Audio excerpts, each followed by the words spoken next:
नेता कोई भी बने, लेकिन दूल्हा 25 में तेजस्वी यादव बनेंगे।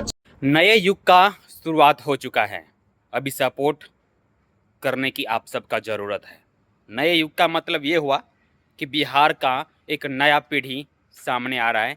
आपका नया पीढ़ी आने वाला जो है उसका भविष्य सुरक्षित करने के लिए। हाँ, सही सुन रहे हैं। यानी अगर आपका बाल बच्चा आपके पास ही रहे, वो भी जीवन भर आपके नज़र के सामने रहे, तो आपको बिहार को बदलना पड़ेगा। क्योंकि आज आपका बेटा 18 साल का होता है और नज़र से दूर, यानी दिल्ली, मुंबई, कलकत्ता, गुजरात, बेंगलोर कहाँ-कहाँ जाके जॉब करता है। तो इसके लिए आपको अपने बिहार को बदलना पड़ेगा और बिहार में एक ऐसा नेता को लाना पड़ेगा जो आपको बिहार में रह के आपके बच्चे के लिए रोज़गार ढूँढ सके। अरे सरकारी नौकरी की ज़रूरत नहीं है, प्राइवेट ही चलेगा। क्योंकि आपका बाल बच्चा जब कहीं दूसरे राज्य में जाता है काम करने, तो वहाँ थोड़ी सरकारी नौकरी मिलता है। प्राइवेट में ही जॉब करते हैं ना, चाहे जॉब कोई भी हो, लेकिन प्राइवेट जॉब मिलता है। तो हमारे प्रशांत किशोर जी का कहना ये है, हमारे बिहार का प्रशांत किशोर जी का कहना मतलब ये है कि आप अपने बिहार को तरक्की के लिए आप एक नेता को चुनिए, जो नेता आपका बच्चे का भविष्य सुधार सके। तो कौन है वो नेता? तो प्रशांत किशोर जी कहते हैं जनसुराज है। जनसुराज में आप हमको मत चुनिए, आप पूरे जनसुराज को चुनिए। आप जनसुराज को वोट दीजिए, उसमें से हम एक मुख्यमंत्री बनाएंगे, जो मुख्यमंत्री बिहार के रोजगार के लिए काम करेगा, बिहार में पलायन रोकने के लिए काम करेगा और बिहार की उन्नति के लिए काम करेगा।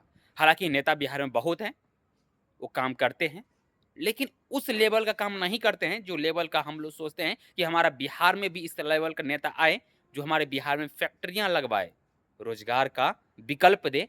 वो आज तक नेता कोई सामने नहीं आया है। हालांकि तेजस्वी यादव भी बहुत बड़े बड़े भाषण देते हैं, जिसमें वो कहते हैं कि हम युवा के लिए रोजगार देंगे, हम युवा के लिए सरकारी नौकरी देंगे। हालांकि वो 17 महीना सत्ता में थे तो 4.5 लाख 5 लाख नौकरी दिए थे, लेकिन युवा का विश्वास है तेजस्वी यादव के ऊपर। लेकिन अभी सब लोग पलटना की कोशिश कर रहे हैं, और पलटने का मतलब ये है कि नीतीश चाचा के जैसे नहीं।